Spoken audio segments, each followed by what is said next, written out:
The Adventures of Tom Sawyer, by Mark Twain. To my wife, this book is affectionately dedicated. Preface. Most of the adventures recorded in this book really occurred. One or two were experiences of my own, the rest those of boys who were schoolmates of mine. Huck Finn is drawn from life, Tom Sawyer also, but not from an individual. He is a combination of the characteristics of three boys whom I knew, and therefore belongs to the composite order of architecture. The odd superstitions touched upon were all prevalent among children and slaves in the West at the period of this story, that is to say 30 or 40 years ago. Although my book is intended mainly for the entertainment of boys and girls, I hope it will not be shunned by men and women on that account, for part of my plan has been to try to pleasantly remind adults of what they once were themselves, and of how they felt and thought and talked, and what queer enterprises they sometimes engaged in. The Author. Hartford, 1876. Chapter 1. Tom. No answer. Tom. No answer. What's gone with that boy, I wonder? You, Tom! No answer. The old lady pulled her spectacles down and looked over them about the room. Then she put them up and looked out under them. She seldom or never looked through them for so small a thing as a boy. They were her state pair, the pride of her heart, and were built for style, not service. She could have seen through a pair of stove-lids just as well. She looked perplexed for a moment, and then said, not fiercely, but still loud enough for the furniture to hear, "Well, I lay if I get hold of you, I'll—" She did not finish, for by this time she was bending down and punching under the bed with a broom, and so she needed breath to punctuate the punches with. She resurrected nothing but the cat. "I never see the beat of that boy." She went to the open door and stood in it, and looked out among the tomato vines and jimpson weeds that constituted the garden. No Tom.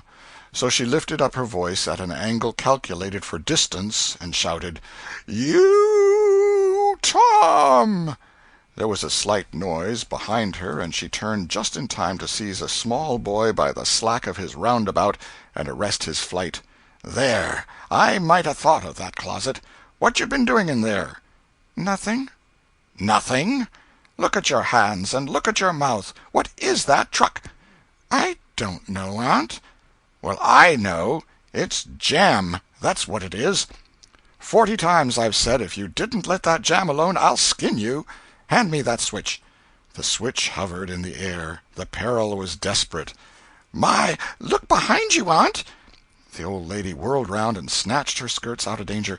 The lad fled on the instant, scrambled up the high board fence, and disappeared over it. His Aunt Polly stood surprised a moment, and then broke into a gentle laugh. "Hang that boy! Can't I never learn anything? Ain't he played me tricks enough like that for me to be looking out for him by this time? But old fools is the biggest fools there is. Can't learn an old dog new tricks, as the saying is. But my goodness, he never plays them alike 2 days, and how is a body to know what's coming? He 'pears to know just how long he can torment me before I get my dander up, and he knows if he can make out to put me off for a minute or make me laugh, it's all down again and I can't hit him a lick. I ain't doing my duty by that boy, and that's the Lord's truth, goodness knows. Spare the rod and smile the child, as the good book says. I'm a laying up sin and suffering for us both, I know. He's full of the old scratch, but laws o' me, he's my own dead sister's boy, poor thing, and I ain't got the heart to lash him somehow.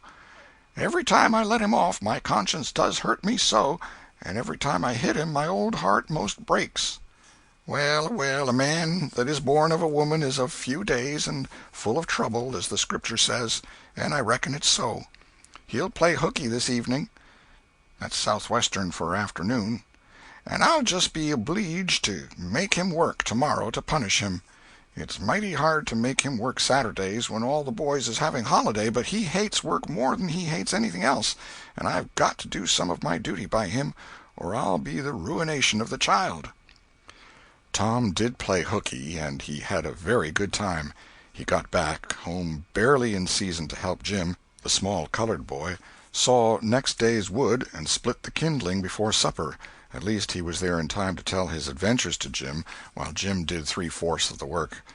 Tom's younger brother, or rather half-brother, Sid, was already through with his part of the work, picking up chips, for he was a quiet boy and had no adventurous, troublesome ways. While Tom was eating his supper and stealing sugar as opportunity offered, Aunt Polly asked him questions that were full of guile and very deep, for she wanted to trap him into damaging revealments. Like many other simple-hearted souls, it was her pet vanity to believe she was endowed with a talent for dark and mysterious diplomacy, and she loved to contemplate her most transparent devices as marvels of low cunning. Said she, "Tom, it was middling warm in school, wasn't it?" "Yes'm." "Powerful warm, wasn't it?" "Yes'm." "Didn't you want to go in a-swimming, Tom?" A bit of a scare shot through Tom, a touch of uncomfortable suspicion. He searched Aunt Polly's face, but it told him nothing. So he said, "No'm, well, not very much." The old lady reached out her hand and felt Tom's shirt, and said, "But you ain't too warm now, though."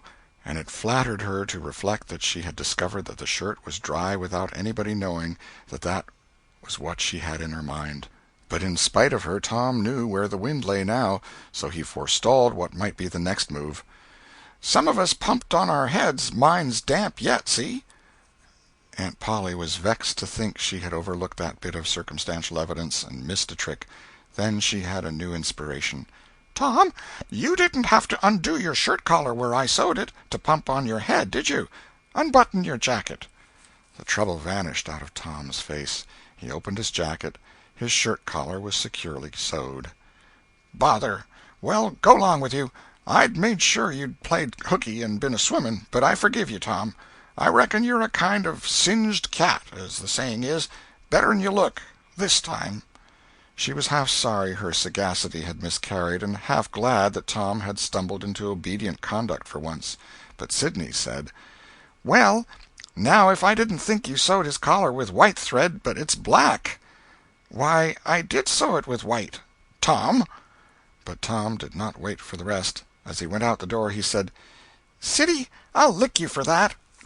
In a safe place Tom examined two large needles, which were thrust into the lapels of his jacket, and had thread bound about them. One needle carried white thread, and the other black. He said, "She'd never noticed if it hadn't been for Sid. Confound it! Sometimes she sews it with white, and sometimes she sews it with black. I wish to Jiminy she'd stick to one or t'other. I can't keep the run of 'em. But I bet I'll learn Sid for that. I'll learn him." He was not the model boy of the village. He knew the model boy very well, though, and loathed him. Within 2 minutes, or even less, he had forgotten all his troubles. Not because his troubles were one whit less heavy and bitter to him than a man's are to a man, but because a new and powerful interest bore them down and drove them out of his mind for the time, just as men's misfortunes are forgotten in the excitement of new enterprises. This new interest was a valued novelty in whistling, which he had just acquired from a negro, and he was suffering to practice it undisturbed. It consisted in a peculiar bird-like turn, a sort of liquid warble, produced by touching the tongue to the roof of the mouth at short intervals in the midst of the music. The reader probably remembers how to do it, if he has ever been a boy. Diligence and attention soon gave him the knack of it, and he strode down the street with his mouth full of harmony and his soul full of gratitude. He felt much as an astronomer feels who has discovered a new planet. No doubt, as far as strong, deep, unalloyed pleasure is concerned, the advantage was with the boy, not the astronomer. The summer evenings were long. It was not dark yet. Presently Tom checked his whistle. A stranger was before him, a boy a shade larger than himself. A newcomer of any age or either sex was an impressive curiosity in the poor little shabby village of St. Petersburg. This boy was well dressed, too, well dressed on a weekday. This was simply astounding. His cap was a dainty thing, his close-buttoned blue cloth roundabout was new and natty, and so were his pantaloons. He had shoes on, and it was only Friday. He even wore a necktie, a bright bit of ribbon. He had a citified air about him that ate into Tom's vitals. The more Tom stared at the splendid marvel, the higher he turned up his nose at his finery and the shabbier and shabbier his own outfit seemed to him to grow. Neither boy spoke. If one moved, the other moved, but only sidewise, in a circle. They kept face to face and eye to eye all the time. Finally Tom said, "I can lick you." "I'd like to see you try it." "Well, I can do it." "No, you can't either." "Yes, I can." "No, you can't." "I can." "You can't." Can't." An uncomfortable pause. Then Tom said, "What's your name?" "'Tisn't any of your business, maybe." "Well, I 'low I'll make it my business." "Well, why don't you?" "If you say much, I will." "Much, much, much. There now." "Oh, you think you're mighty smart, don't you? I could lick you with one hand tied behind me if I wanted to." "Well, why don't you do it? You say you can do it." "Well, I will, if you fool with me." "Oh, yes, I've seen whole families in the same fix." "Smarty, you think you're some, now, don't you? Oh, what a hat!" "You can lump that hat if you don't like it. I dare you to knock it off, and anybody that'll take a dare will suck eggs." "You're a liar." "You're another." "You're a fighting liar and doesn't take it up." "Ah, take a walk." "Say, if you give me much more of your sass, I'll take and bounce a rock off'n your head." "Oh, of course you will." "Well, I will." "Well, why don't you do it, then? Why do you keep saying you will, for? Why don't you do it? It's because you're afraid." "I ain't afraid." "You are." "I ain't." "You are." Another pause, and more eyeing and sidling around each other. Presently they were shoulder to shoulder. Tom said, "Get away from me."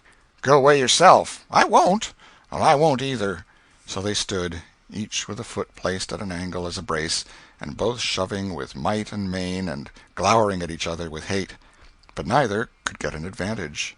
After struggling till both were hot and flushed, each relaxed his strain with watchful caution, and Tom said, "You're a coward and a pup. I'll tell my big brother on you, and he can thrash you with his little finger, and I'll make him do it, too." "What do I care for your big brother? I've got a brother that's bigger than he is, and what's more, he can throw him over that fence, too." Both brothers were imaginary. "That's a lie." "Your saying so doesn't make it so." Tom drew a line in the dust with his big toe and said, "I dare you to step over that, and I'll lick you till you can't stand up. Anybody that'll take a dare will steal sheep." The new boy stepped over promptly and said, "Now you said you'd do it. Now let's see you do it." "Don't you crowd me, now. You better look out." "Well, you said you'd do it. Why don't you do it?" "By jingo, for 2 cents I will do it." The new boy took 2 broad coppers out of his pocket and held them out with derision. Tom struck them to the ground. In an instant both boys were rolling and tumbling in the dirt, gripped together like cats, and for the space of a minute they tugged and tore at each other's hair and clothes, punched and scratched each other's noses, and covered themselves with dust and glory. Presently the confusion took form, and through the fog of battle Tom appeared, seated astride the new boy, and pounding him with his fists. "Holler 'nuff," said he. The boy only struggled to free himself. He was crying, mainly from rage. "Holler 'nuff," and the pounding went on. At last the stranger got out a smothered "'Nuff," and Tom let him up and said, "Now that'll learn you. Better look out who you're fooling with next time." The new boy went off brushing the dust from his clothes, sobbing, snuffling, and occasionally looking back and shaking his head and threatening what he would do to Tom the next time he caught him out. To which Tom responded with jeers and started off in a high feather, and as soon as his back was turned the new boy snatched up a stone, threw it, and hit him between the shoulders, and then turned tail and ran like an antelope. Tom chased the traitor home, and thus found out where he lived. He then held a position at the gate for some time, daring the enemy to come outside, but the enemy only made faces at him through the window and declined. At last the enemy's mother appeared, and called Tom a bad, vicious, vulgar child, and ordered him away. So he went away, but he said he 'lowed to lay for that boy. He got home pretty late that night, and when he climbed cautiously in at the window he uncovered an ambuscade in the person of his aunt. And when she saw the state his clothes were in, her resolution to turn his Saturday holiday into captivity at hard labor became adamantine in its firmness.